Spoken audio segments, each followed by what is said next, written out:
Alrighty. Good afternoon, everybody. Welcome to the Throwback Thursday Madness here tonight from the B&R Racing Network.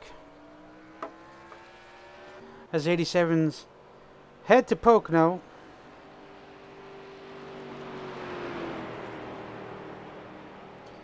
A little Thursday night special here. Not too sure how loosey-goosey they are,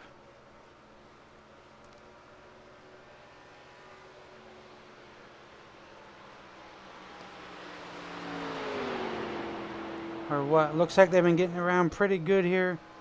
Pocono, only 3 turns here. You got turn 1. See here, Brandon Moore is going through the tunnel turn. Then out of the tunnel turn, into turn.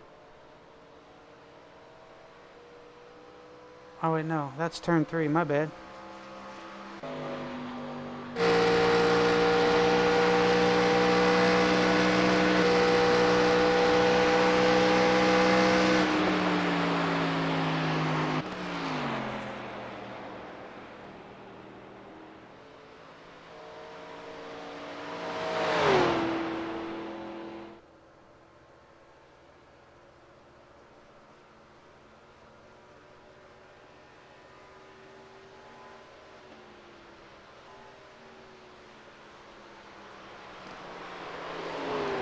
See there, Brandon Moore gets a good run through that tunnel turn.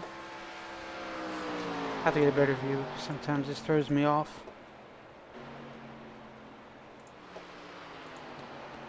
There you go.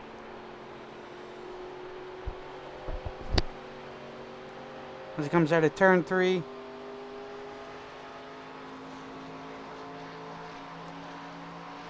Complete his first lap.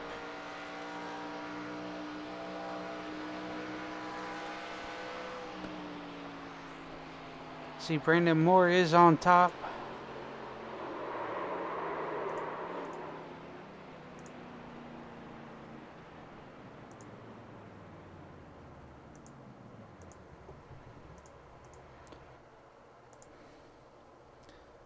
Good run by Brandon. We'll cover a little race information here. You see here, we're at Long Pond, Pennsylvania. Current track temp, I do believe that says 107 degrees. Weather is 76 degrees Fahrenheit, 60% humidity, partly cloudy with a 4-mile-per-hour wind. 60 laps, 150 miles, 70% fuel, 4 sets of tires, and 1 quick fix. These drivers will be getting here tonight.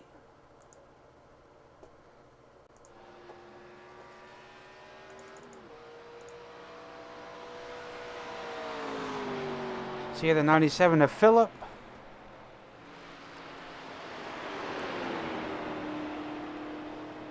Making his way through the tunnel turn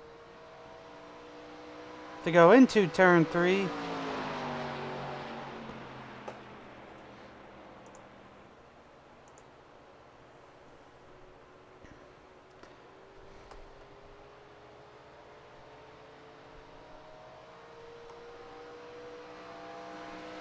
New with Tyler there. Crosses the line. As Josh Small will come across the line to better his lap. Not too sure if he got it or not. Just have to wait and see. A few of our sponsors here tonight. Give a huge shout out to Mr. Campbell for his Bearded Bear Customs on board with us this season. So thank you to him. And also Admin Box. Couldn't thank them enough. Go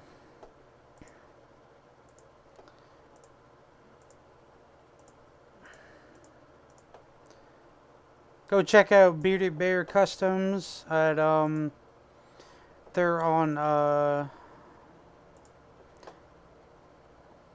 Twitch.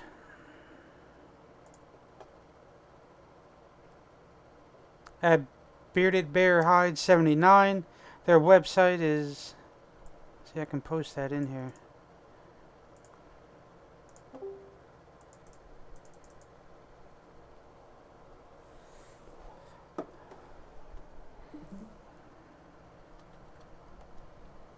That's where you go check out Chris's uh,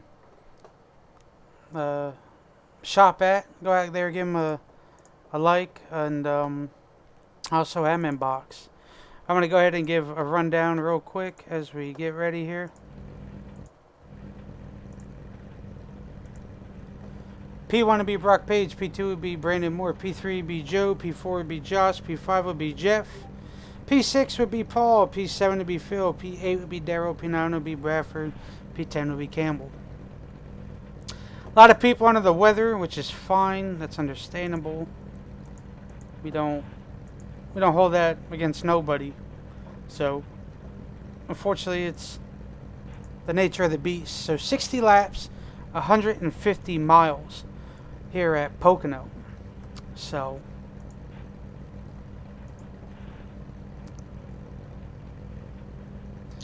that awesome Pocono. Mr. Will, thank you for coming on out. Yes, indeed, Brian. Glad to be here. Pocono, Pennsylvania, like you said, up in the Pocono Mountains. Yes, The sir. Tricky Triangle, as it is also known as, very distinct track, modeled after 3 different race circuits. The third always loses my mind, but Isn't it like New Jersey or something? yeah, something like that. But Milwaukee, Indianapolis, and like you said, a short track, I believe, in New Jersey. First opened in 1968 and has been holding stock car events here ever since. Uh, IndyCar had a big to do if you could win here, Michigan, and the Indianapolis 500. It was like an extra million or something. It was a big payday like that back in the day if you could win the triple in IndyCar. This race used to be 500 miles in NASCAR terms, and then in the turn of the century, they kind of started lowering it down to 400 miles. And as of the COVID year, they had to lower it even further when they had a doubleheader weekend there. What was it, the year after COVID, Brian? Yes, sir. But yes, very, very cool track. The front straightaway, I believe, is 1 kilometer in length, so uh, just under a mile, I do believe, in length on the front straightaway. The tunnel turn is probably the trickiest corner of them all, but all 3 of the corners I feel have their distinct, you know, kind of distinct features to them, because turn 1, you're going into turn 1 at a very high rate of speed, and it kind of really slows you down. I would say probably about 140, maybe 150 tunnel turn. It can be treacherous. That's why they call it the treacherous tunnel turn. And then turn 3, the turn that we see here at the moment, the final turn of the circuit. Some people say, or even the track says, what turn 4? Coming to the start, the green flag, the pace car veers off. Brock Page leading them down. And we are underway racing at Pocono. Yes, as they head into turn 1, you see Joe Stipe to the inside of Brandon Moore. As they come into turns 1, you see that big check up there by Phillip. Yes, that 14 degrees of banking in turn 1, really kind of... There's multiple grooves in turn 1 that you can use, but most of the time people just stick to the bottom. Tunnel turn, 8 degrees of banking in the tunnel turn, so there is a lot of finesse you kind of do have to do here. It can be kind of technical once the tires start to wear. And turn 3 has 6 degrees of banking, so it is the flattest corner of the circuit. Oh, yeah. You see Phillip getting a big run on Brandon early on. Brandon's probably saying, go ahead, just go. I don't want nothing to do with it. Have at it, because I'll be running you down within the next 5 to 10 laps.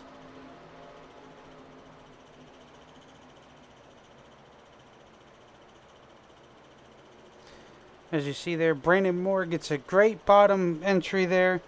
An exit off like that. And that is perfect. That's the way I guess you want to finesse these cars. But right behind him is Josh and then Aaron Bradford. So, Yes, everybody kind of just getting in line at the moment. Pocono, it can be a very draft dependent track at times, especially with these cars. You can top more than likely just over 200 going into the first corner down that long pond straightaway. you see, Aaron Bradford, Will, is hanging strong with Josh there. It seems like he gets the run, but he doesn't want to risk it for the biscuit with Josh. So, Well, truly, it's all about that corner exit. If you can get that good center corner speed to get that exit back to the throttle like you need to, that's what's going to carry you down these straightaways, especially the front straightaway, the back straightaway leading into the tunnel turn. Bradford making a, oh, goodness gracious, we have a car around and spinners about. yep, and that will be our first caution of the night.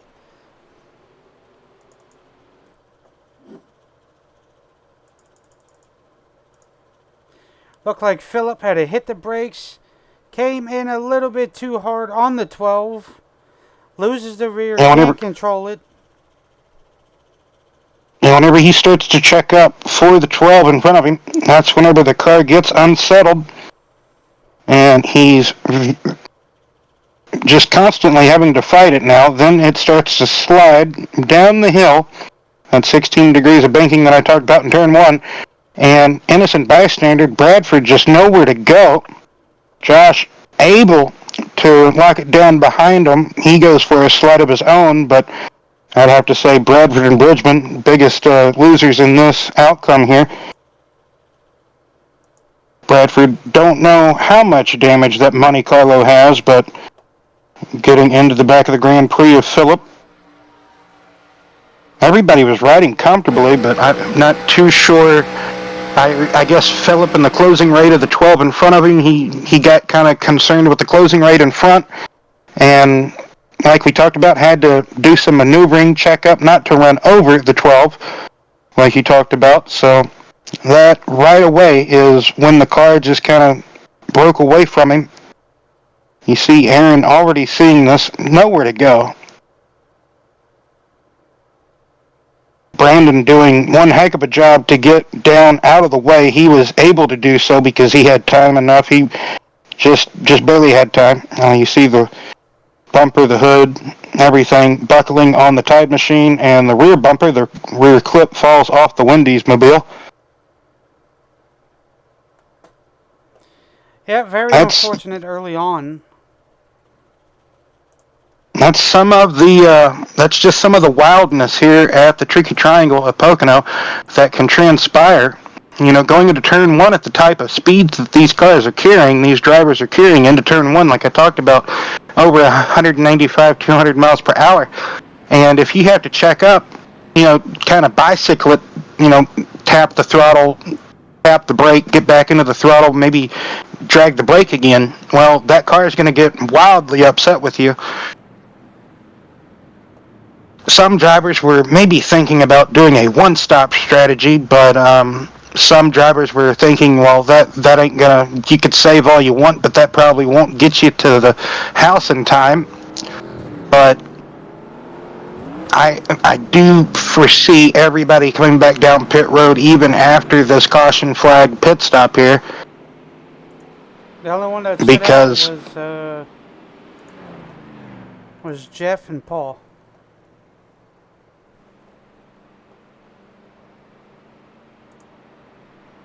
so drivers were telling me 25 to 28 laps. 28 would probably be the most you could get on a full tank, but 25, 24 if you're pushing it to the max. Bit my tongue a little bit there, but yep. Just gonna have to wait and see here I if we mean, have another caution. Go ahead. we could talk to Jeff if you would like. Yeah, we could bring him down, see All right. what his thoughts are here going forward.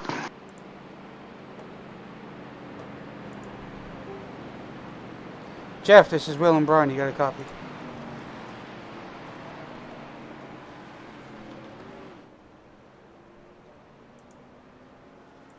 Yeah, sure do.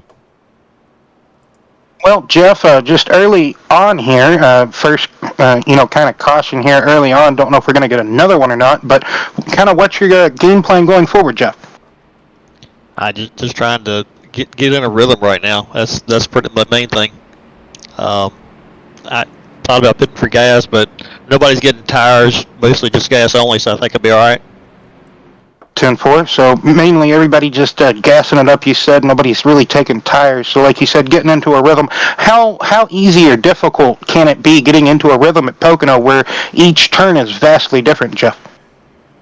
That's what makes it Pocono, I guess. It's hard to do. Which turn here out of the 3 turns or 4, 6, however many you want to say there is, kind of like racing at the Brickyard, but which one would you say would be the most difficult for you, Jeff? In this particular race, turn 1 is. For some reason, the cars are really loose getting into it. Well, Jeff, best of luck to you. Bringing the field back to green here. See the lights out on the pace car. We'll let you get back to it. Thank you. There you go, as we hear from Jeff. So, cars are kind of loose getting to turn 1, as we kind of predicted with the speeds that they're carrying. So, no doubt about that. Most of the time, stock cars do seem to be a bit loose going into turn 1 at Pocono anyway, so it doesn't surprise me there either. So, that did look like a fast pit stop by everybody involved, so do take Jeff's word for it whenever he said everybody was probably just getting gas. So, look who's in 3rd spot at the moment. It is Joe Stipe, someone who is normally just there on the short track scene, is just lights out, drag out, but here at Pocono, early goings, he's sitting pretty in 3rd place. As Jeff Taylor going to bring the cars back to green here. Bring the field back to green. And the green flag is back out, Will. As you see there, Brock Page looking to get to the inside early on here. In front of that 12.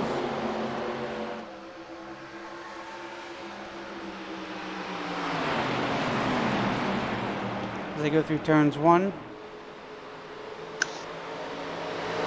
I believe Brock Page had the lead when the caution came out, just getting back to what he was doing. I want to say he was a couple of seconds ahead when the time of caution happened. Yes, I do believe so, but Joe there hanging strong P3 at the moment. Yeah, his car looked a little bit tight going through the tunnel turn.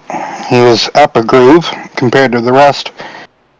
So maybe that just could be where Joe's car is just kind of liking it at the moment, or maybe that's just where Joe's putting it. He's just staying kind of in the middle of the track, I guess you could say. Brandon Moore, and who's that behind Campbell. Brandon? Is that I was about to say that's Campbell. So Thank you, Jake, coming on out, enjoying the stream here. But Joe gets a wild run into turn 1. yes, Jacob. He just had another baby. Him and Maddie had a baby. So yes, 3rd baby of theirs. Yeah, Congratulations. That's why he is not here. He's, there. Yes. Yes, I make everything awkward, I know. So, going through the tunnel turn yet again, Brandon Moore gets a little bit up on the Skull Bandit machine. Is he going to look for a pass attempt here? No, he's probably going to wait till the front straightaway at least, inching a little bit more closer to Joe. Joe has a real good run into turn 3. Brandon, though, looks like he might have a better exit. Actually, Joe pulled on Brandon there, so good run for Joe through turn 3. As Brock Page slowly inching away from 2nd place. Not too far, they're still right there. I see Campbell got the handle of that machine there as he is up on Brandon. And then right behind him is Bradford. And then Phillips, so...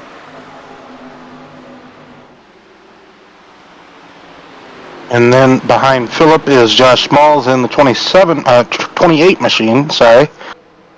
And Whitford in the Oh, 20 machine. that looked like Phillip got to the rear of Bradford. As we come back and watch that real quick. I'm not sure if that was net code or just mistiming.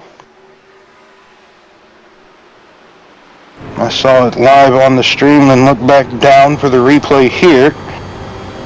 So Bradford gets a bit tight on the exit, just a wee bit, and then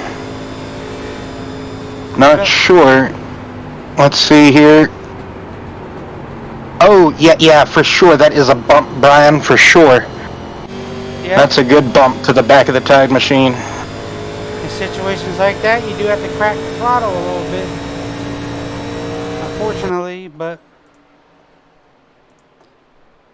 Closing rate right there, just a bit fast for the 97 and 25 machines, respectfully, but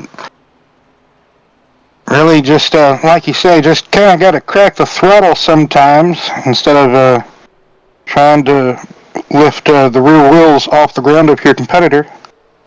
you see But nevertheless, Joe gets a good exit off of turn 3, really keeping Brandon at bay, trying to inch even closer to Jeff Taylor there in the 12 car. Yes, he's calculated that one big time, but that's the nature of racing. But like I said, a little crack of the throttle probably would have gotten you a little bit more up with some help to catch up to this pack here. But unfortunately, when you boot scoot boogie the 25 out the way, unfortunately that's what happens. So Bradford is consistent. We see he has the speed, so there's no and there's buts about that. So it's kind of disheartening, you kind of get caught up in one thing and then get caught up in another, in a sense. But Joe Stipe really doing a good job sitting here in third place, keeping the 47 of Brandon Moore at bay and also trying to apply pressure to the back of Jeff Taylor here, as Campbell kind of just going with the flow of Brandon, trying to stay within reason, I guess you could say. So with that caution that we had earlier, everybody but Jeff Taylor, like you said, came in and pitted and pretty much just topped off on fuel. So that should let them get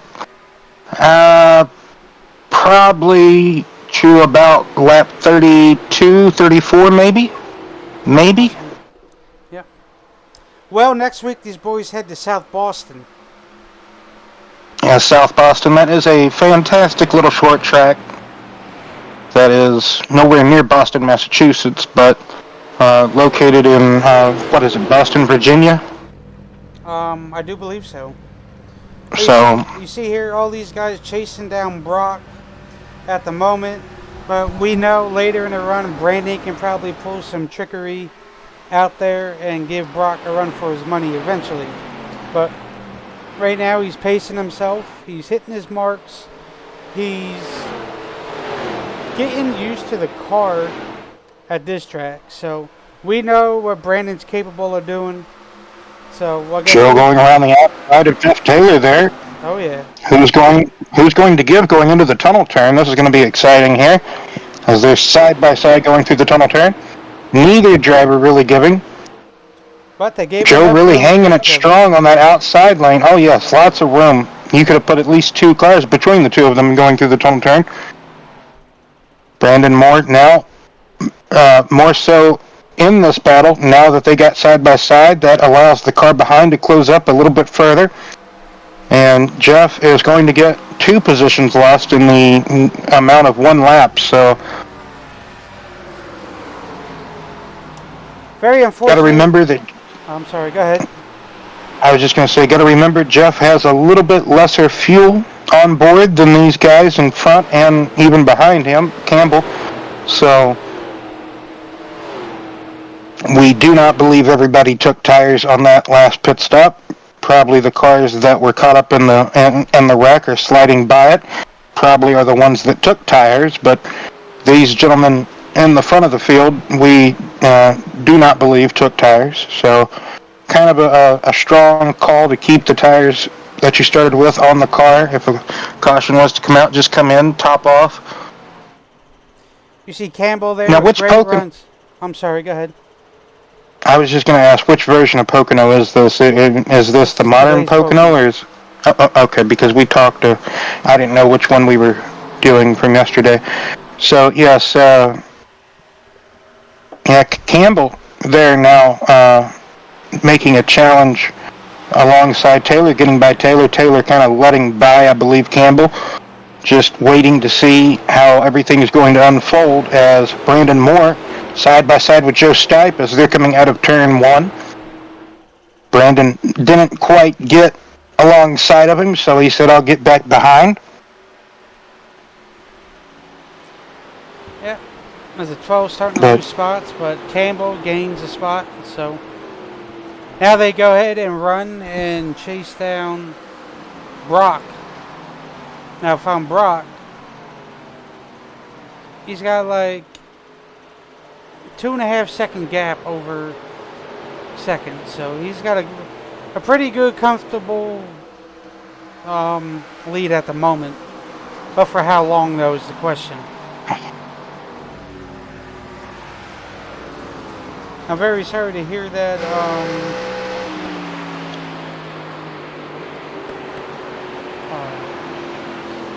Lawson? Yes, thank you.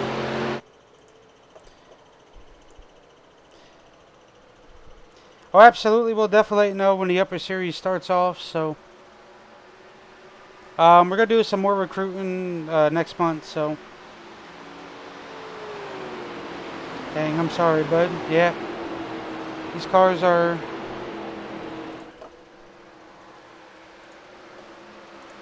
very weird. But anyway, back to the battle here. Well, you see Brandon Moore, Joe Stipe, and Campbell now all there for third place, second and third. Brandon now has probably the best run that he's had all this time on Joe, but Joe fights back with that momentum from that outside groove that he had out of turn three down this long straightaway. Brandon Moore, though, still trying to have a nose on the inside of Joe. I just think Joe's doing a real good job, outstanding job, just wrapping this top side, that outside lane of momentum through all three corners of this track. That's kind of, I believe, what's keeping him ahead of Brandon. Just able to wrap that momentum. You don't really kind of see this too much of the outside actually prevailing at Pocono, but for the most part, it actually was until Brandon actually got the better of him through the tunnel turn there. But Campbell is now right in his sights, Will. Indeed, so Campbell in that 68, now looking after the 33, as Brandon kind of in that clean air, going to set his sights on the race leader, Brock Page. Why does all the racing drivers look like Dale Earnhardt Jr. in this sim? That's kind of curious to me. But anyway, diving into turn one on the onboard here, Christopher Campbell, Taco Bell machine. He's getting a good look in the inside of Joe Stipe, but not quite going to get there off the corner exit. Now down the back straightaway here. I can't remember. Is the front stretch called Long Pond, or is the back stretch called Long Pond? Front stretch. I can't remember. Oh, front stretch, okay. But through the tunnel turn yet again. Campbell's really been keeping his car off the apron, at least a lane, half a lane off the apron, off that yellow line. We've seen some drivers kind of straddle that yellow line going through the tunnel turn. We've seen Bradford and Brandon both kind of straddle it in a sense in turn one. So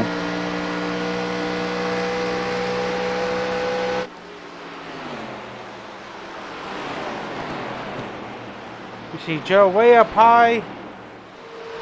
Might hurt a little bit. Maybe not be able to still keep that run. To keep it close there with Brandon. But the 12 is now back in the picture, Will.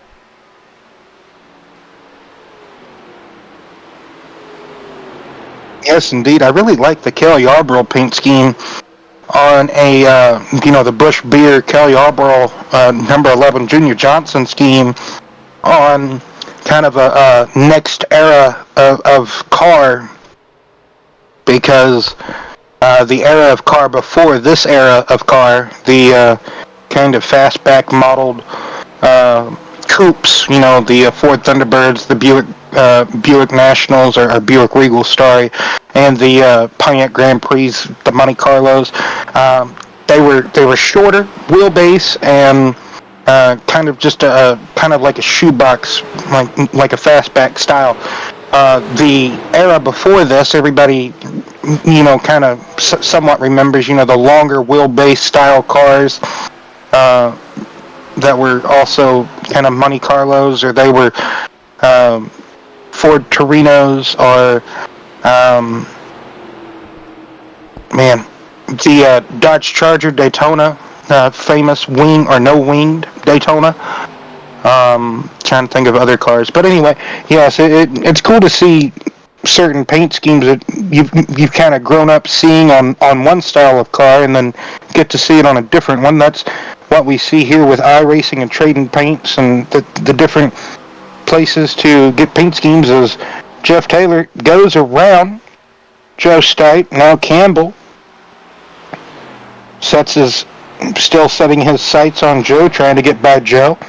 Jeff Taylor getting back by Joe, as Joe's going to fight back now on that outside lane. Every time Joe goes into turn one, I think, man, he's going up to the wall, but he's not hitting it.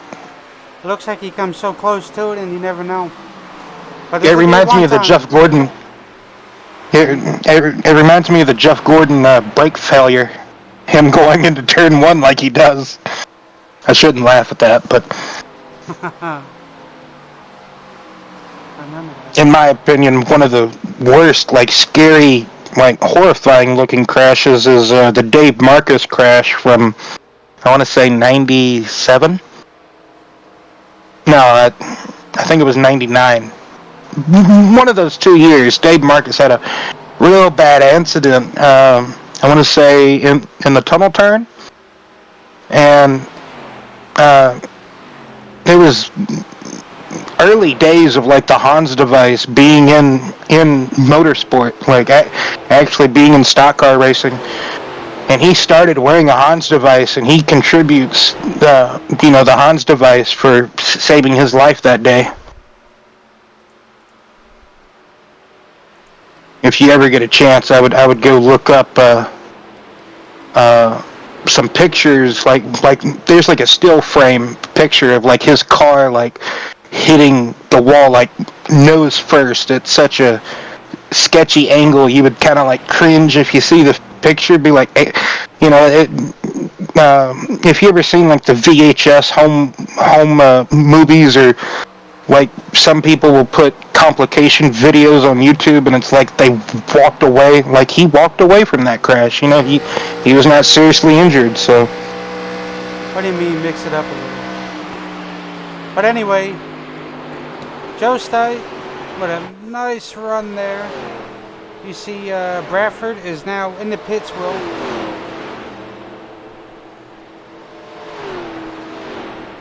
I don't know if that's a scheduled round for him. Maybe not. Yeah, I don't really think that would be scheduled. It could be unscheduled, because Bradford did come in and pit whenever he got caught up in that wreck earlier. It could just be maybe he got some severe damage earlier whenever him and Phillip came together again in the tunnel turn, and that could be sidelining him just a little bit. He probably just said, "Okay, I gotta fix this damage before I can continue." So that could be what's agging at Bradford. Yeah. But yeah, Joe here really doing a good job staying in the top 5 this race. Campbell kind of has fallen off Joe's pace just a tad bit. Joe kind of able to stay with Taylor here. Yeah, he's keeping a good distance there. Not losing him too much, but will eventually get to him with with Jeff still on the same set of tires. Well, I think all these guys are still on the same set. I think Pocono. I think this could be a race where we might see some drivers do some tomfoolery, maybe some trickery, and not take a set of tires when they come in for a live green flag pit stop and just take fuel because with this style of car, you're most definitely more than likely going to lose a lap with the time it takes to do your pit stop and just how fast they're going out on track. So you do have a higher chance of a possibility of losing a lap than what you would say with a Gen 6, Gen 7 car with the time of those pit stops, right? So, and that also has to excuse me, that also has to do with the delta time that you have to the race leader as well, like we've talked about before in the past. So Says Mr. Page is in the pits, but I think he's still out there. oh yes, he's still out there. He's a second, almost 2 seconds ahead of Brandon Moore. So a second and 9/10, so almost 2 seconds ahead of Brandon Moore. I do believe we do have a visitor here. I did see him pop in. Mr. Carter himself. Yeah, I turned to see how does it there you are. Doing? Well, doing pretty good, Jacob. How are you, man? Oh, just watching the race. I know you want to be out here, but fortunately that's a little bit more important. So yeah, the little girl's under the light. I just want to talk about Joe Stopp here. Look at his run he's been getting here recently. He's been doing good. I like it. It seems like each week or every race, he's improving, with something of his racecraft. He constantly improving. Love to see it. Yeah, you always love to see people improving, especially at this track. And just the way he's been racing in this race today, like he kind of a different line than everybody else, especially in 1 and 2. And coming off at 3, he's able to keep that momentum up coming out of 3. That's exactly what you need here at Pocono. It's a very momentum-based track. It may not look like it, but it extremely is a momentum-based track. Like what Jeff Taylor was talking about earlier while we were under caution earlier, about just getting into a rhythm. Well, rhythm means momentum, and if you can keep both of those on your side, you'll be able to get through all 3 turns, no problem here. So. Oh yeah, for sure. And then once you're out of the rhythm, it sucks trying to get back into it. I know that from experience. Yes, it's exactly just like racing at Martinsville or Bristol. Racing a short track where you need just that rhythm, that momentum on your side, and you get out of your groove for a lap, and it feels like 20 laps, to get back into that rhythm. So. And it's already 20 laps too late because now the guy's got a 5-second lead on you, and you're like, well. Exactly. Well, I know next week's going to be the tricky, Will, as we said, South Boston. So there's not too much room there. So this is going to test these guys' patience when it comes to that track. So if you have it, just ease yourself in there. There's going to be a lot of argy-bargy, little bumping and all that. And I do believe it is a free track, so everybody should have it. They might not feel a little bit too comfortable around the track, but nobody feels comfortable in this racecraft here. It is a lot of getting used to, some difficulty finessing with them, and especially with iRacing doing their weekly/monthly updates to the cars. Now everybody's relearning everything about the car. So the closest comparison that I would be able to probably compare South Boston to a modern day NASCAR circuit racetrack would probably be Richmond. And even then even then, it's not even a good comparison because South Boston's way more flatter than Richmond is. So it's just a real good flat short track. Like Yeah. you could find a lot of the old Busch Grand National races from the mid '90s to I want to say '99 or 2000 was the last race they held there. For the Busch Grand National Series, which is what is called the Xfinity Series today. So you could find a lot of those races on YouTube, and you could kind of get a good feel for what the drivers are in store for next week, and also get some knowledge, I guess you could say, about what the drivers kind of struggled with as Jeff Taylor making his first scheduled pit stop of the day, so he was actually able to save at least 2 laps of fuel during that caution period, Brian. Well, that's great, Oh, he's and mad. I mean,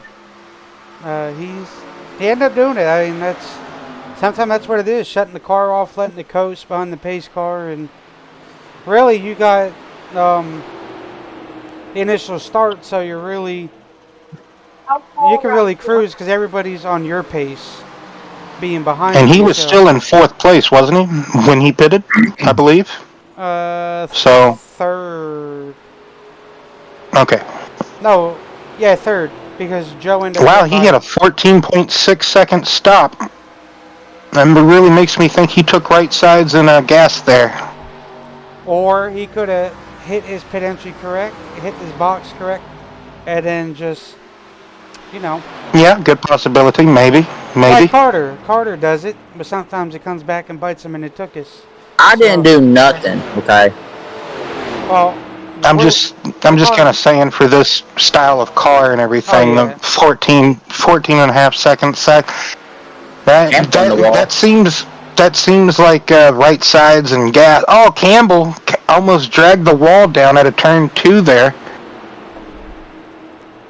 So I mean, it can hit it harder. I don't think it's going to budge. But, no, these cars it can might take a punch him back licking. out. Well, They can until you mess up that wheel. until when Phillip lifted the rear off of Bradford's car. Oh, yeah, I seen that. I was like, ooh, miscalculated just a little too soon. Yeah, when he build up those runs, and it's like I said, you don't think you're gonna clear it, crack the throttle a little bit. I'm sure he'll let you by. You just gotta pick and choose your passes. Oh, yeah, for sure. And with these cars, you can get like a run off. Oh, there like, goes Brant Simon. Oh, come on, Good buddy. save. Can he save that money call? Yes, he can. What a save and a slide by Bradford. Going through turn 1. He had his hands full, that is for sure.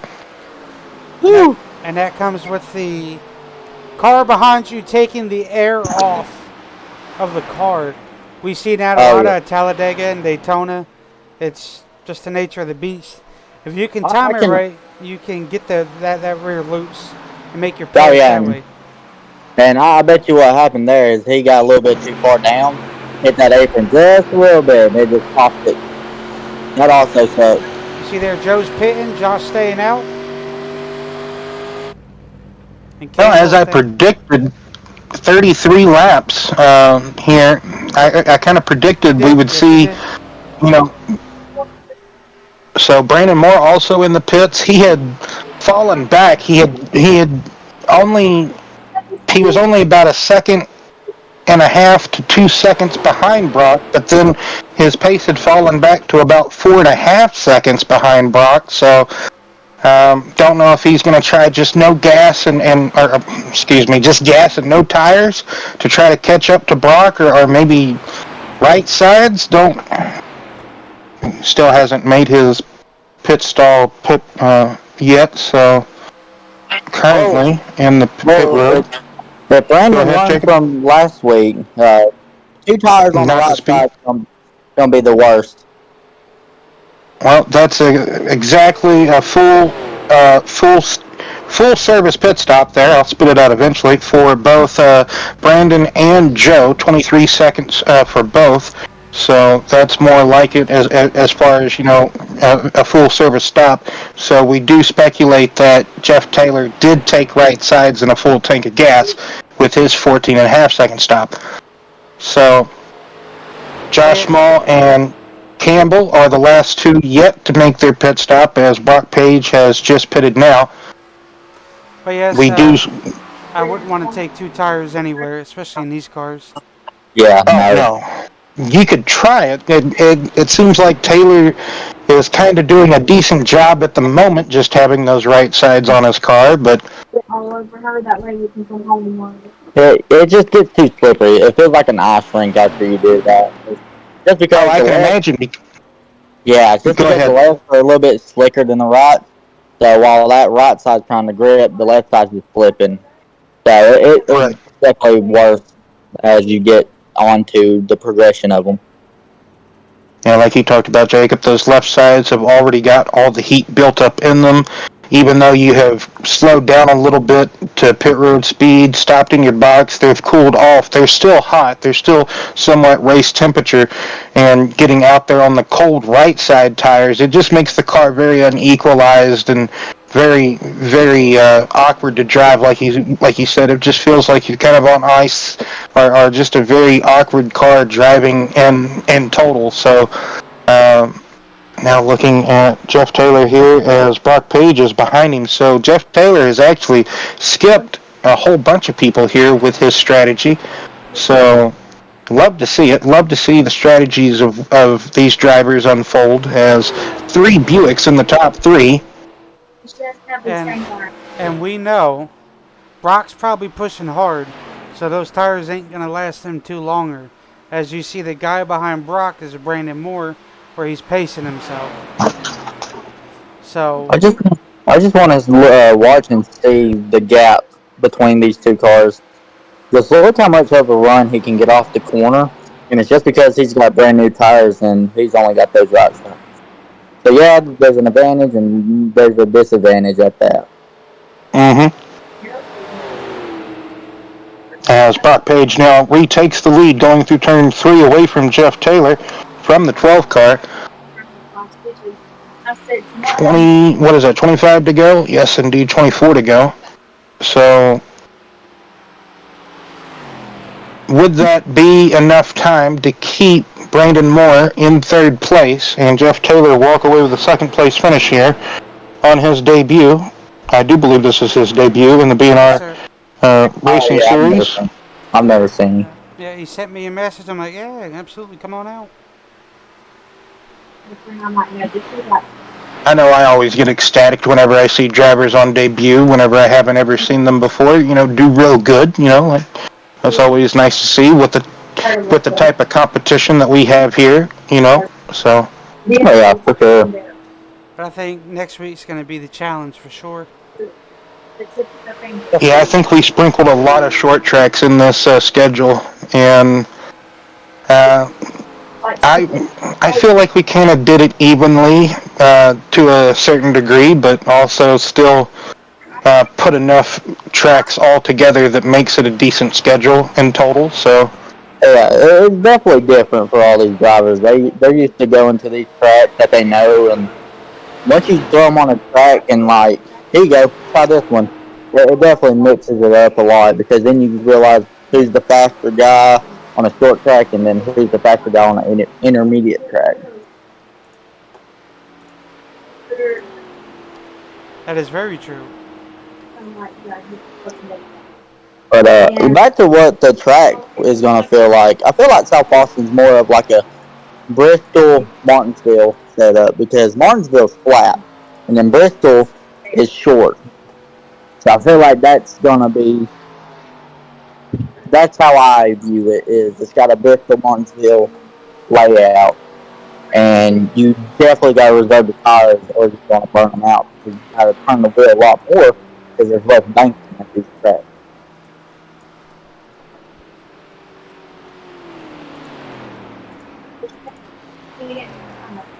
Guessing there's Yeah. a yellow flag. Oh, caution's out. second caution of the race. Let's see what it's for. I don't really see anybody on the intervals really losing time, to be honest, but Campbell? Maybe? Yeah, it's Campbell. Oh, what happened? Let's see. after South Boston. It is Watkins Glen, so only road course on the 87 schedule. He get loose. Oh, yep, that's what it is. Treacherous turn one. Oh, it's Hurry. upright for King. Yeah. Yeah, that car just starts to break loose from him coming right out of the corner exit, and it just did a hospital hop tank slapper real quick and in a hurry. And he tried to correct it, but I believe Mr. Campbell just overcorrected, which is very easy to do with these cars. You think he got it saved, and then it just tugs back like a boat back to the opposite side of the track because of the small power steering box that these cars have. You really have to manhandle them, and then whenever you do correct the steering, it's just an overcorrection sometimes, more times than not. We're going to see everybody come back in pit and top off, maybe take 4 tires. Yeah. As So they do their. Go ahead. just out of curiosity, has anybody hit that wall on the right side there yet? Oh, Brandon missed his pit box. Brandon misses pit box. Oh This no! could cost Brandon some positions here, track positions. I have never seen as many Pocono races as I've called so far in my short broadcasting career. I have never seen anybody hit that little wall there that you're talking about. The little dip wall, as I call it. Yeah, I've never seen anybody hit it. Well, you know, I've been racing. I've seen a couple people hit it, just not looking. But just wondering if someone hit it. Brandon loses 3 positions because of that mistake on pit road of overdriving his pit stall. We're going to step away real quick and we'll be right back.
Anywho, Brock Page still your leader, Will and Jake. Behind him is Jeff Taylor, and then you have Joe Stipe, and then you had Campbell and Josh. So now Brandon Moore, with that little mishap in the pits, now he has to work his way back to the front with 20 laps to go. The problem is can he get there in enough time without being held up is the question. How many laps we got, and I can kind of tell you his strategy at this point. We'll have 20 to go when the pace car peels off. So I think he's going to execute his pace a little bit more, kind of push the car to where it needs to be, because 20 laps, yeah, that's forever at this track, just because it's a long track. So yes, I feel like he's going to be conservative, but also trying to push himself to go a little bit faster every lap without burning the tires off of it. Yeah, we still have at least 20 minutes of racing left if it stays green from this point on. Yeah, so if he's smart, if he's smart, he'll kind of conserve his stuff, and then once it counts, get it up there, so he can at least race for the lead or something. So guys, Brock Page is going to take the green flag, and we'll see how much of that gap difference is when he pulls away here.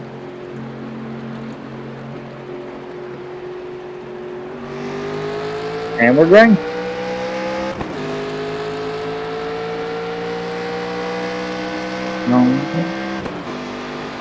Pulling out, taking a look on the inside of Jeff Taylor. Can Joe get there? Gotta be careful with that split down there. Joe really taking advantage of these fresh tires and that bottom lane. He hasn't really been down there that much this race, but here he goes. He's still there. You saw these guys do a real good side-by-side battle through the tunnel turn earlier in the race, but Jeff Taylor gets a nose on Joe. Maybe Joe might have backpedaled, been like, hey, I don't want to go side-by-side through here right now. Brandon Moore now alongside.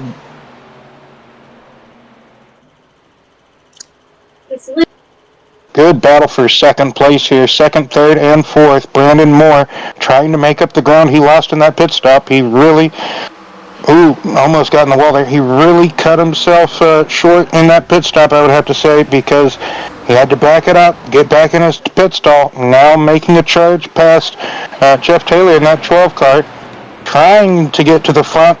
Brock Page 3 wide in turn 1. Joe Stipe went way high. Oh. As Josh Small hits the wall there. So, Joe Stipe getting back along the side, trying to get a side draft off the 12. Jeff is like, all right, I'm going to pedal here.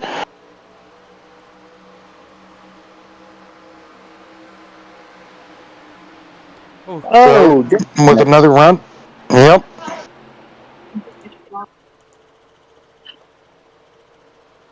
As we saw there, Joe gave Brandon a little bump there. Hey, bud. Yeah. And that could kind of upset the entry of what Brandon was trying to do there in turn 3. I think I'm really not going to say anything. I feel like Joe needs to calm down just a little bit more and kind of conserve it. Brandon and then scrapes the wall there. Ooh. Well, I think he needs to back it down just a little bit here. You know, feel like he's going to burn it up too fast. Yeah, I kind of, I do agree with you, Jacob. Like we talked about before, the restart of the race, 20 laps around here can seem like a good minute. In all actuality, it's about 19 and a half minutes, give or take, what car you're in. How fast you can get around here, etc. So, it can be a good long while. 20 laps around here can seem like forever, just like around Indianapolis or Talladega. So, right. And this is what I always say. Like, the first lap on these cars, like when you're qualifying, the first lap is always the best lap because once the first lap's over, these tires fall off so fast, and I don't understand it.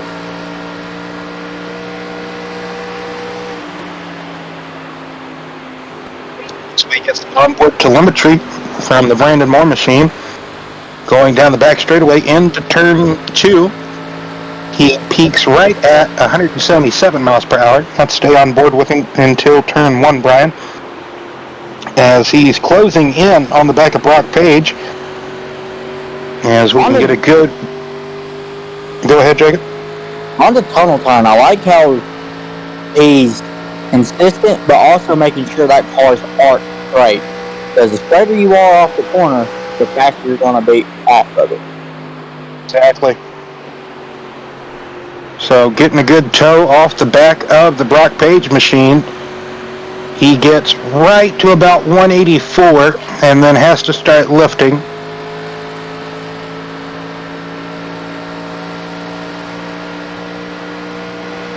Hey, watching my like we talked about, the straighter you can be coming off the corners, any corner in general, any track, the quicker you're going to be. And as long as you can get the car pointed, turned, and set in the right direction of which you're trying to turn through the corner, it's going to really have some good bite on the exit. Having another look on the inside of Brock. Brandon really ran him down. Yeah, I have a car. Now Brock's going to try to do some zigzagging here to break the draft, break the toe of Brandon Moore right behind him. So going down a couple of lanes, then getting back up for the corner entry into turn one. Brandon Moore now going to kind of send it into turn one here. In this bottom lane, hits that yellow line, really marks it.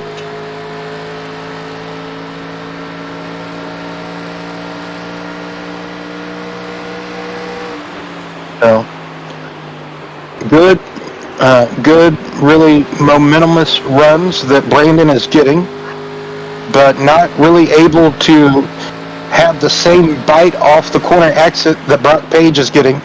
I would say Brandon is killing Brock on the entry, and Brock is killing Brandon on the exits. And Not if you, literally killing each other, but and if you hear ever so slightly, you can hear Brandon sliding the rear. He's sliding the heck out of the rear.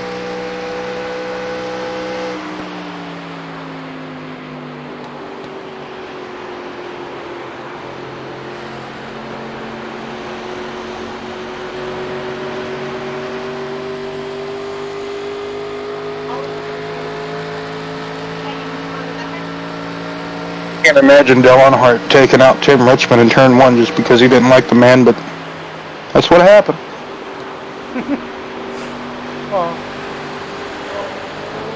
And then Tim Richmond drags him out from underneath the car with a broken leg. It's great. Oh, Brandon Moore tags the wall corner exit in the tunnel turn. But he's still able to stay there within reason on the back of the Brock Page mobile, as if he has a tow hook in the back bumper of the 62 machine. Hopefully nobody hears my mother talking in the background. She's only 2 rooms away, but getting close to 10 laps to go. We're 3 laps away from the 10 lap to go mark, 13 to go at the moment. Fingers crossed, toes crossed that this race does go green to the finish, because I really hate ending races under caution, but that is the rules, but sometimes it has to be that way. Not too much of a gap separates the front 2. Then 3 seconds back is Josh Small in 3rd place. We kind of thought Joe Stipe or Jeff Taylor would be there, but something has happened to Taylor's pace. He's down to 6th place, and Joe has fallen a little bit back from Josh, but I believe he just passed Josh. Josh has had a moment. Something is wrong with Josh. I think Josh and Joe might have tangled. I do not know, but if you look at the scoring pylon, that would look that way. But they're just having a hoedown back here. That's for sure. Oh my goodness! Something did happen to Josh. He got in the wall in the tunnel turn. So we're seeing a replay here. Josh just right in the center of the tunnel turn. The car gets tight, goes up the track. Joe does some evasive maneuvers. Here comes Christopher Campbell and Jeff Taylor. And I think Campbell gets loose off of this turn right here. I think he might.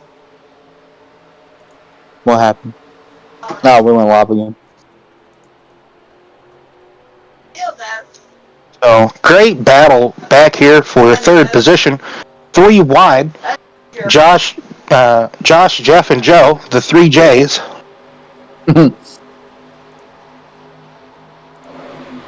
Okay, now she's only a room away, so everybody, if you hear a female voice in the back, overlook it. Anywho, so Joe trying to break away and stay on the final step of the podium. This is my final step. I've earned it. I've been here most of the race. Get away from me. But everybody else behind him is like, no, I want to be on the final step of the podium too. So only enough room for one person. It is not a shareable spot. They said they have a limit back there that's stronger and they can take their job. Like I said, just stop. He's been having a good season. What's happened to Campbell? Campbell is around, is he not? Did he save it? I think he saved it. Yeah, he saved it. Did Campbell save it? Oh my goodness! No, there's a caution out. That's for Bradford. Oh. Okay, well, I really wanted Campbell to be the caution, I guess. Oh, and here it goes. Yep. Catcher turn one. Oh! Same thing that happened to Campbell out of turn number 1 happens to Bradford out of turn number 1. Just gets in one of those long ending slides out of the exit of the corner, and it turns into a tank slap, and just Just like Will gets said, away from him.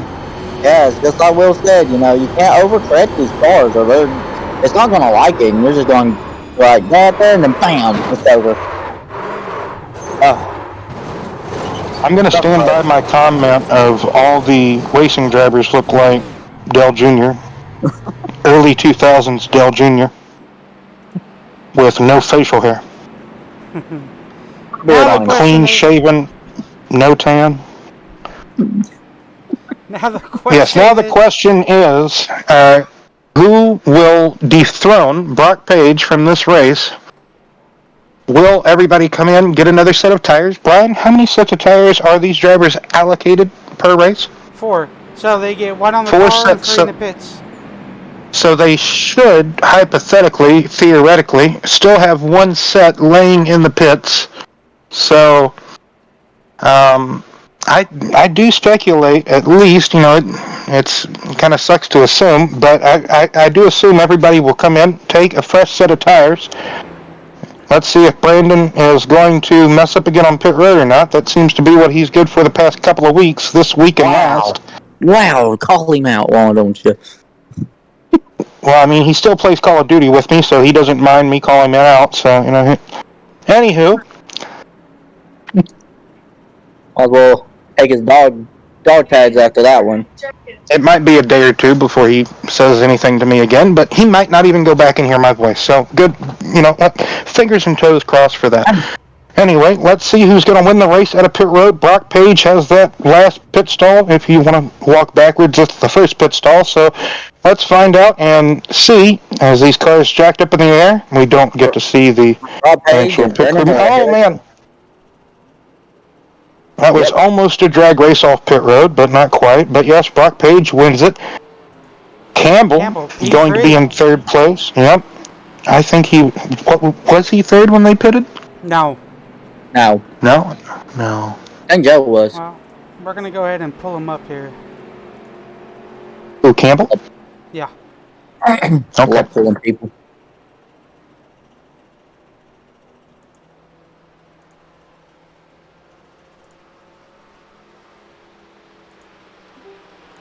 Mr. Campbell.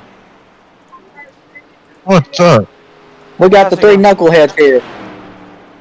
How's it going, How are sir? Well, It's a going.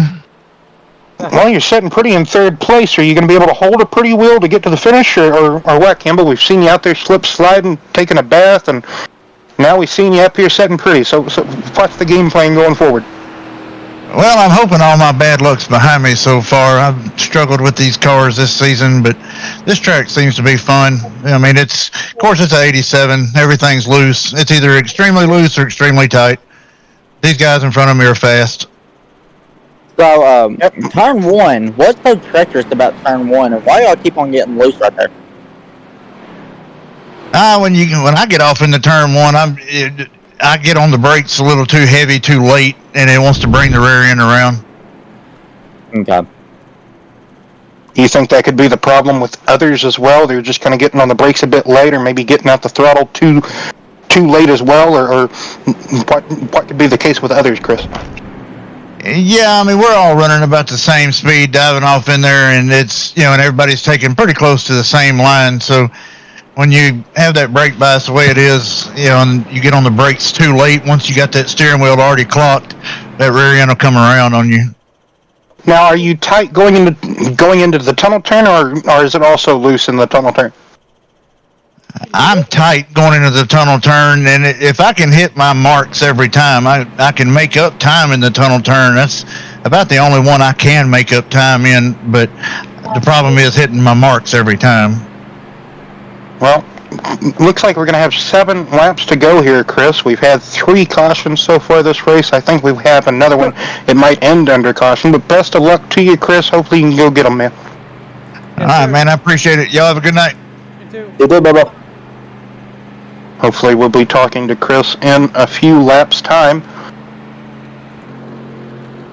Hopefully 7. Like I said, only 3 spots available to stand or set on the podium. So, you know, only 3 drivers will be able to get there. So at the moment, Brock Page, Brandon Moore, Christopher Campbell, that's the top 3. Jeff Taylor and Joe Stipe rounds out the top 5.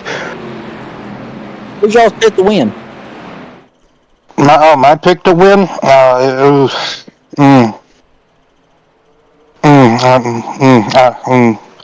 Three flags Well, out. Brandon kept it even with Brock. So this is about to get interesting going into turns 1. Well, if Brandon and Brock wreck each other, I'm going to say Joe. Joe. if Brock and Brandon don't wreck each other, it's one of those two. I don't know. From experience, I feel like, this is BNR. We all know what BNR stands for. So I feel like if he's got that momentum going into turn 3 and 4, he's going to get that. Well, Jacob, you got to remember, some people ask what does that stand for, so not everybody knows. Anyway, so Joe lost a position there to Jeff. He tried to make something going on the inside, but everybody freight trained him on the outside, so Joe lost a position as Jeff now trying to get something going on Campbell. Josh trying to get by Joe, coming to 6 to go. Yep, Jeff looking to the inside of Campbell. Jeff has had some real good speed. Yep, not quite. They're going to be side by side going into turn 1. Campbell's way outside. What did you say, Jacob? My apologies. No, you're fine. That outside is very treacherous. You can get more momentum off the top than the bottom, but it looks like Campbell had to kind of lift so he didn't get into Jeff. So, indeed, Joe trying to fight back, hoping to get third, but wow, look at the time that Campbell makes up through the tunnel turn like he talked about. Look at that. He's going to fight back on the inside going into turn 3. They're going to be side by side. And Campbell thinks better of it. So, yeah, Jeff barely got into that wall coming out of the tunnel. Look at Joe. Here comes Joe. Oh, where's Joe going? But Joe doesn't hit the wall, miraculously. I thought he was going to, but does not. Man. Or, no, he actually did. He just barely scraped it. Yep, my apologies.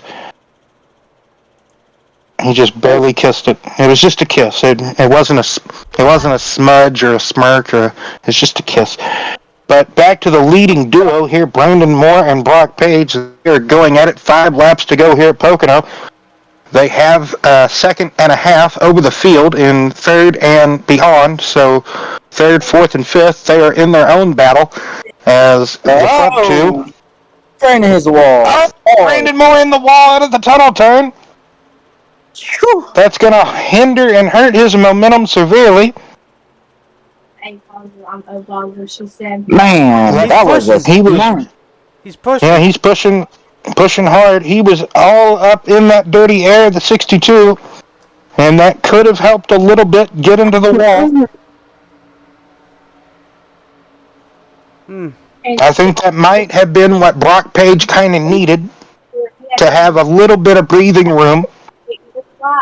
Unless Brandon can make up that ground he lost in the tunnel turn. He got sideways there. He let it all hang out on the exit of turn 1. And that's kind of allowing Jeff Taylor to catch up to Brandon, as the 2 beer cars might clash here in a moment.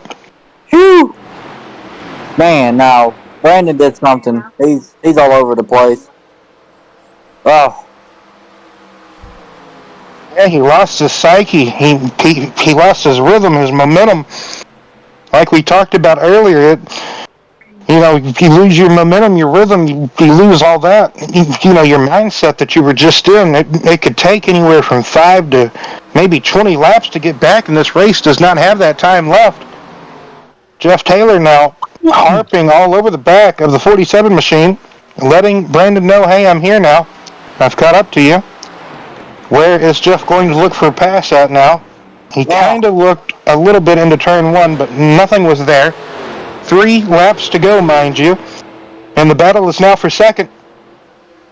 Jeff Taylor now getting alongside of Brandon Moore. He could have him going into the tunnel turn, and he's going to. I can tell you right now what just happened. He has devastated those right rear tires on that 47 car. Man, it's paying off. Brandon, though, looking to fight back for second place.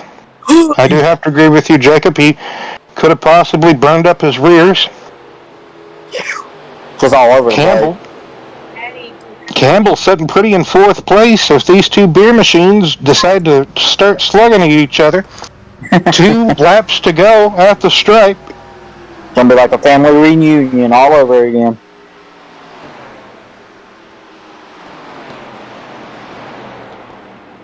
I do believe Brock Page, no, he hasn't led every single lap because Josh. Oh, man. So Brandon might lose a podium finish here to Campbell. Man. And he will lose that position.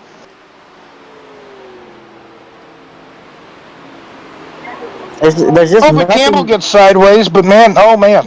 Oh, He actually- Brandon got loose again. Now Joe's going to capitalize and take fourth. Campbell was able to get sideways but keep it straight on the exit. That was a miraculous tunnel turn for Campbell. That's how he's been gaining all that momentum through the tunnel turn, I'll tell you what. But, yep, Brandon really aggravated the rear tires for sure. I have to agree with you, Jacob. There's just nothing left of those rear tires. And white flag is out here at Pocono for Brock Page and the rest of the field. As all this has happened behind him, Brock Oh, B! has been saved by Brandon Moore. Jeez, man. Look at these two going at it. Joe Stop and Josh. These two Yes, are very this is good fourth and fifth. Fourth and fifth position here. Joe and Josh. Josh is going to get the better of Joe, it looks like here, as Brock Page going through turn 3 for the final time. See, we'll see the checkered flag first here tonight at Pocono.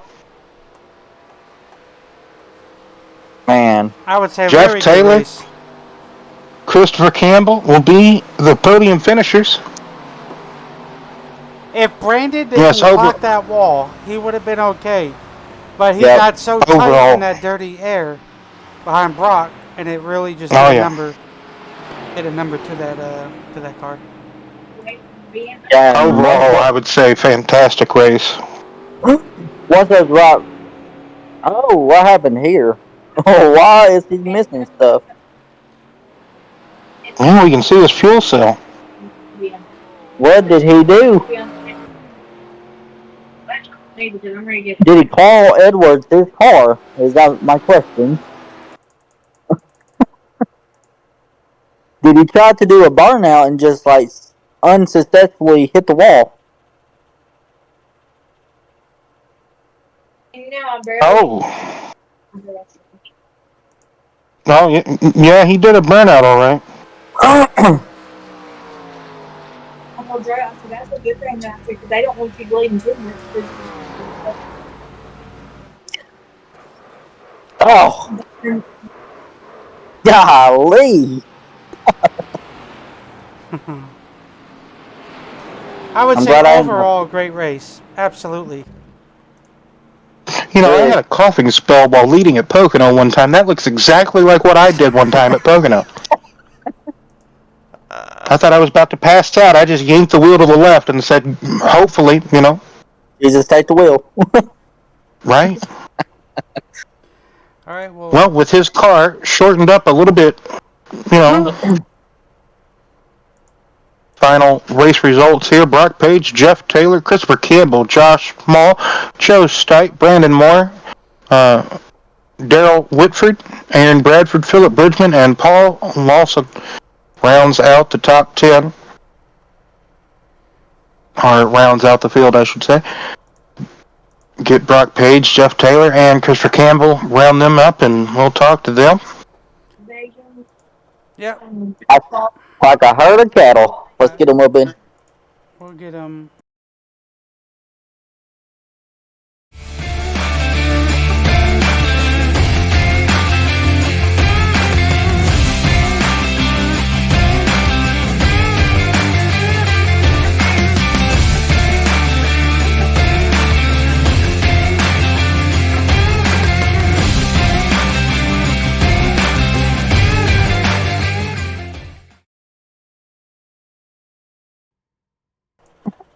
then you can go ahead and If you talk didn't to. say it on air, it doesn't count, you know. Oh no, I didn't. All right, we'll put Campbell up. Got some One of dirty these now. days, I'd like to see a road course race on this. One of these days. Oh Lord. Who did we Campbell. pull up first? Oh, okay, Campbell. Oh, Well, you end up holding off P3 due to Brandon driving very hard behind Brock Page and just damaged the right side of that machine there. Quit. yeah, I got extremely lucky on that. I dropped back to I think either fourth or fifth, and I tried to keep up with them after that. Went back green and burnt my tires off a little too fast. And once I do that, I'm no good in Every bit of 3 and 4 at all. I don't get any takeoff there. The only ones I gave away was the new one. Well, overall, I mean, from being wrecked on the back straightaway to kind of now, like finishing the race third, I would say that was a fantastic drive back finish for you, Chris. Yeah, that's been this is probably the best outing I've had in the 87s, and it was a blast running there tonight. I've never really had a really good look at Pocono, but I'm starting to like it more and more the better I get there. But yeah, that was a little bit of luck, tiny bit of skill. So, have you done any racing at South Boston before? I have not. Well, that's where we're going next week. So, like, I was going to ask if you had any thoughts or, any likes or dislikes going into South Boston. But I guess if you haven't raced there, we could skip over that. But anyway, next week South Boston. But as of for this race, like I said, that fantastic drive back. After, like we said, you were kind of wrecked on the back straightaway, and he had to recover from that. Stand-up recovery, Chris, and just to finish on the podium, nonetheless. I mean, a fantastic drive for you. You looked to have a real handful of a car most of the race. Like you said, it was kind of a handful getting into turn one for you. But we talked about turn one and turn two. Well, how was turn three? Turn three is it's not that bad getting into it as long as you can just maintain your speed and not push too hard. If you push just a tiny bit harder than what you're supposed to, that car just will not come out of it with any speed. And that was my biggest thing. I just had to concentrate, make sure I wasn't pushing too hard when I'd get off in it. Whenever you saw like the whole deal with Brandon and kind of Jeff getting by him, and then you were able to get by him, like what were you thinking then? Like what might happen next, or what was the mindset at that point, Chris? Yeah, when I seen Jeff get by him, I kind of figured I had a chance to get by him and I would get a podium. I hated to get one like that because he had run such a good race all night. But, it is what it is at this point, and I'm kind of happy to get it. Yes, sir. Got any final thoughts or shout-outs or anything you'd like to say, Chris, before we let you go? I will thank y'all for putting on the broadcast, putting on the race. Thank Brian Huntley. Congratulations to Jacob Carter. And thank the Bearded Bear Custom Hides. Yes, sir. Well, best of luck to you next week at South Boston, and we hope to see you again and, in the booth next week. I sure hope so. I appreciate it, guys. Y'all have a good week. You too. Guess I was going to steal the show from everybody, huh? I'm just kidding. Calm down. If you want to talk to Jeff, it don't matter. Brian just pulls him in. That's all I do. Mr. Jeff, you got a copy. Yeah, sure do. How's it going? It's going good. Well, you kind of got a second place there after kind of having a bit of a tussle further back. We didn't think we were going to see you on the podium at the end of this race, but he made it there, back to second. He tried some right side strategy with your pit stop there, middle of the race. What was the kind of thoughts with that, Jeff? Yeah, it takes so long to get four, and you lose a little bit of time on two, but typically you come out ahead. I was in a hole anyway because I kind of thought we would have more cautions there in the beginning. We did, so I was going to be a lap shy. So I had a lot of luck with that timely caution, and I dropped back. There was people racing for points a little bit more aggressive than I wanted to at the time. So just let them go. I didn't have anything for Brock anyway. So it was a real fun race. A lot of good close racing there at the end. That was a fun one to broadcast.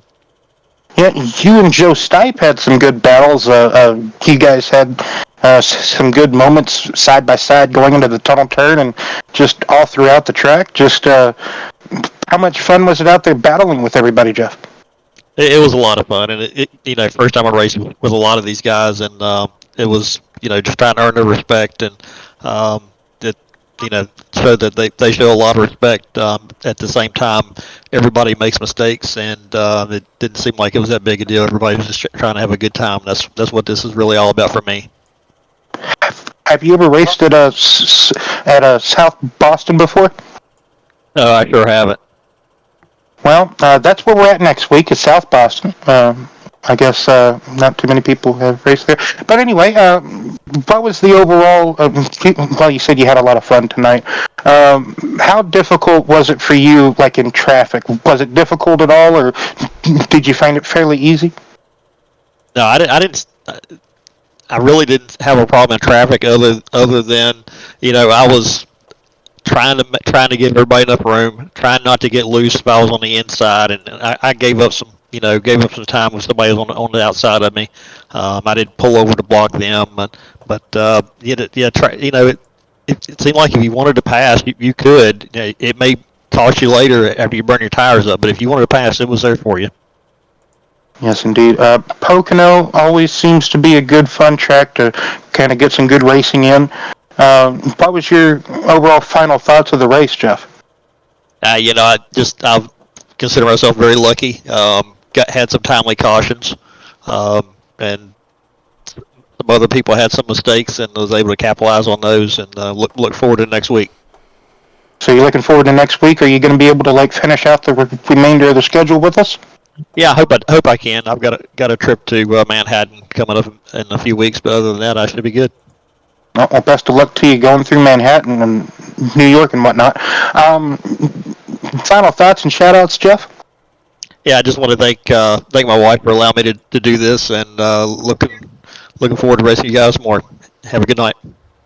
Well, you too. Congratulations on the P2 podium finish, and best of luck to you next week and the rest of the races in the schedule, and hopefully be seeing you more.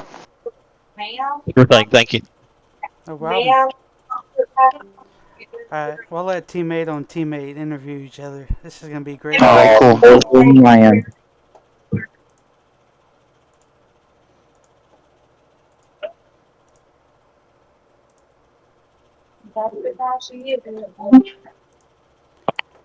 Rob Page, you got a copy? Yes, I do. Oh man. So how's the car feel out there? Y'all seen you was rocket shipping all the way through the turns. How'd it feel overall? Pretty good for an 87. So I figured it'd be way, way, way tighter than it was. It actually got loose, which was great. It was a fun race to drive. Pretty fun race all around. okay. My seat, at least. I don't know. I think I led every lap except for 5 or 6. Wasn't many. You led 56. Yeah, so 4 laps. But yeah, I mean, it was fun. I enjoyed it. It's that one odd little combo that surprisingly is fun to drive. So happy I didn't go with the downshifting option in turn 3, because that would have burnt my tires up terribly. But yeah, it was a fun race. So we've seen a lot of people get into the wall and get loose and try to capsize these cars. What was the biggest, weak point for this track for you? I know some are the bumps, some was the tightness, and some overall it's just the 87s. Well, I think some people forgot that they just kind of released a little bit of the oval refresh. So that run right before my pit stop on, I think it was lap 35, I pitted. If you notice, I moved up and started running the third lane, and turns 1 and 3. And that helped me a lot. I gained a lot of time on Brandon right there, and my tires were still better than his after that pit stop. So, I mean, just you could move around longer in the run, but early on you wanted to be in the bottom. I was trying to run the high side in the short run, but I didn't really have a good short run car. Kind of glad Brandon stuffed it because he was getting. I think he was going to pass me, but it worked out well for us. So I'll take it. For sure, for sure. Any thoughts or shout outs that you got? You missed a step. What's the other step? Anyway, Brock, next week is South Boston. Oh, we're Have going you to the heard- Martinsville Bristol track. Yeah, I forgot. My bad. Have you ever raced South Boston before? Yes, but not in these boats. Sorry, these cars. Because I know Will asked the other two, and they never ran there at all. Period. So. Yeah, I mean, I've raced late model stocks there, modifieds, super late models. Me and Jake actually raced the Legacy Cup cars there. Pretty fun. No, it ain't. It's fun. He just can't drive. Right. Sure. So what's going to be your mindset going into South Boston? Survive. I may not actually qualify for that race. I'll be so serious with you guys. I might just start in the back and just let it play out. How many laps is it? What I have here. 150. Yes, 150. Oh yeah, I think I'm gonna start from the back and let that chaos ensue on its own. Oh, yeah. Like I told Brian, I was like, we're about to find out who's the patient ones and who's the ones that just don't care, you know. I felt like I ran a very smart race tonight. I was very hard on myself about saving. Being very, very disciplined on lifting early and getting off the brakes and letting the car roll seemed to help a lot in the long run. Then we started getting them cautions. But yeah, I mean, it was fun. It was more fun than I thought it would be. That's for sure. Right. Now, Jacob, now you can ask that. Now, do you have any shout outs? Do I have any shout outs? Yeah. Shout out to you for having your daughter. That's pretty cool. Want to wish Dennis well. He got COVID, so he's out for the count for a while. And as always, shout out to Brian and Will for broadcasting this and making sure Brian making sure that everything is kept under control. I know I kind of got I got myself in trouble a few weeks ago, and we stuck to the rule, and I'm happy we did, because I mean that's what we should do. That's how you build integrity as a league. You hang on to your rules and you follow them. You don't just let certain people get away with it, because But also shout out to all the racers, especially Jeff Taylor. I don't know if it was on stream, but we did our green flag pit stops. Can't remember what lap it was. I think it was after lap 35. He ended up bypassing me by 2 seconds, and I made up a second on him, and he kind of got tight coming out of the tunnel turn, and he pulled over and let me go. And I was like, "What? I'm not used to this." So shout out to him for that. Always like racing with people that still have that give and take mentality, because not a lot of people do. Well, I do know he did say that there's a lot of respect on the track, so he deserves it. He should give it back. Yeah. Tonight was very good. I mean, I didn't race a whole lot of people, but the racing was good. Everybody sounded like they tried to stay off each other. I mean, obviously wish we had more cars, but sometimes you can have a damn good race with 8 cars, 10 cars. So, shout out to the league. Very well ran league. I gotta say that. I'm trying to think if there's any more shout outs I got. Shout out to my shout out to her. She well, I was thinking, she's gonna get hers. I gotta save the best for last, you know what I'm saying? But her taking care of the baby while I come in here and do this. Been in here for an hour and a half, is what my thing up here says. So she does a lot, so I can come do this. So I mean, always appreciate what she does for me and for that baby. Yeah, I'm looking forward to next week. It's going to be interesting. I'm definitely going to have to do more testing than what I did for this race. I didn't practice at all this week for this race. First laps I got was in the session, so I'm very happy with how this race played out. Yes, I got one more request before we let you go. What's that? Give me a good old celebratory burnout right here. Congrats to you and baby girl's all well. By everybody that knows, I had a daughter the other day, and she's all well, and hopefully she'll be home tomorrow. So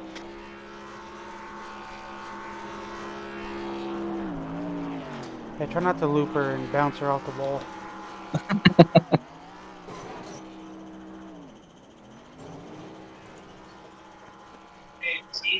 But yes, sir, Mr. Page, awesome job on the win. Awesome to have you here.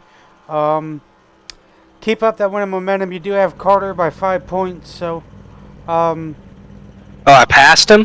yeah. yeah, you passed me. Oh, I'm shocked. I didn't think I would. But you got him by 5 points, and looking forward to see what you got next week, even though if you start in the back or not. It's gonna be tight, very tight race. So best of luck to you next week. Thank you guys. I'll see you then. Yes, sir. Anywho, that will do it here tonight from our channel. Like to thank all the drivers that came out and put on a good show. The ending was great with the battles and all the miscues that had happened. So for myself, Mr. Will, always an honor to have you here every week. Enjoy your commentary. I always get a kick out of it. And a huge congratulations to Mr. Carter and Madison on their new daughter yesterday. Glad she's doing good.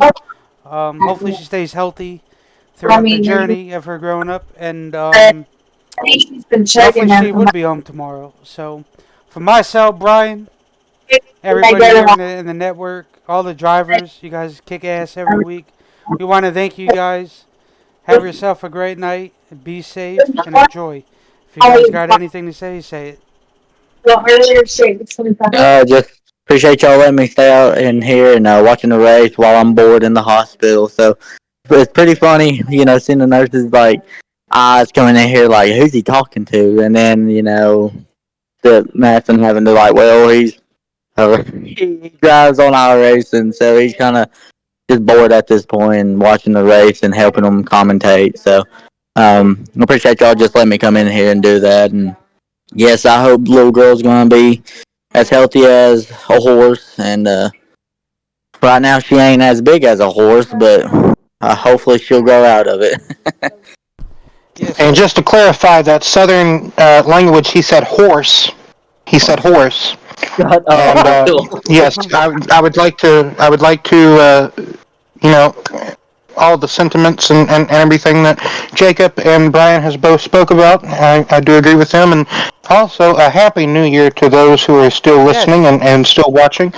And congratulations again, Jacob, on the birth of your second baby girl, your third child in total. So congratulations there, and hopefully everybody will have a safe and wonderful New Year's Eve and New Year's, and we will catch everybody next week.